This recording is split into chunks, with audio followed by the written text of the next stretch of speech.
நாகை மாவட்டம் செல்லூர் கிழக்கு கடற்கரை சாலையில் பணியிடை நீக்கம் செய்யப்பட்ட கிராம நிர்வாக அலுவலர் தலையில் பலத்த காயங்களுடன் சடலமாக மீட்கப்பட்டார். அவருடைய செல்போன், பணம் திருடப்பட்டு சடலத்திற்கு அருகே இரத்தக்கரையுடன் கற்கள் இருந்ததால் கொலையா என போலீசார் விசாரணை செய்து வருகின்றனர். இதுகுறித்த கூடுதல் விவரங்களை எமது செய்தியாளர் மூர்த்தி வழங்க கேட்கலாம். வணக்கம் மூர்த்தி, விவரங்கள் என்ன? வணக்கம். நாகப்பட்டினம் மாவட்டம் திருக்கோளை அடுத்த வாழக்கரை கிராமத்தைச் சேர்ந்தவர் ராஜாராமன். இவர் திருவாய்மூர் கிராம நிர்வாக அலுவலராக பணியாற்றி வந்தார்.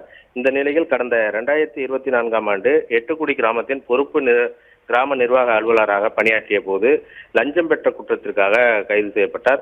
பணி நீக்கம் செய்யப்பட்டு வழக்கு நடந்து வரும் நிலையில நேற்றைய தினம் வழக்கு தொடர்பாக நீதிமன்றத்துக்கு சென்றுள்ளார் ராஜாராமன். இந்த நிலையில் நாகை கிழக்கு கடற்கரை சாலையில் முகம் மற்றும் தலை உள்ளிட்ட இடங்களில் கல்லால் அடித்து கொடூர இரத்த காயங்களுடன் ஒரு நபர் இறந்து கிடப்பதாக போலீசாருக்கு தகவல் இருந்தது. அதனைத் தொடர்ந்து சம்பவ இடத்திற்கு சென்ற வெளிப்பாளையம் போலீசார் சடலத்தை ஆய்வு செய்த போது இறந்து கிடந்தது கிராம நிர்வாக அலுவலர் ராஜாராமன் என்பதை கண்டறிந்தனர். பின்னர் சடலத்தை கைப்பற்றிய வெளிப்பாளையம் போலீசார் பிரேத பரிசோதனைக்காக ஒரத்தூர் அரசு மருத்துவக் கல்லூரிக்கு அனுப்பி வைத்தனர். கடந்த 2024ஆம் ஆண்டு லஞ்ச ஒழிப்பு போலீசாரால் பிடிபட்ட கிராம நிர்வாக அலுவலர் ராஜாராமன் கடந்த 1 வருடங்களாக மனோஜ் சித்ரா மற்றும் 9 வயது மகனையும் பிரிந்து வாழ்கிறார். தனது சொந்த ஊரான வாழக்கரையில் வசித்து வரும் அவர் அவ்வப்போது கோட்டுச்சேரி சென்று மனைவி மகனை பார்த்துவிட்டு திரும்பி வருவதை வழக்கமாக கொண்டுள்ளார்.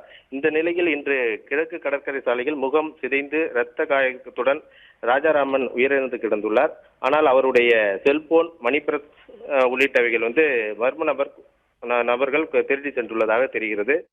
பிளே ஸ்டோர் மற்றும் ஆப் ஸ்டோரில் இருந்து பாலிமர் செயலியை QR கோடு மூலம் பதிவிறக்கம் செய்யுங்கள். செய்திகளை உடனுக்குடன் பெறுங்கள்.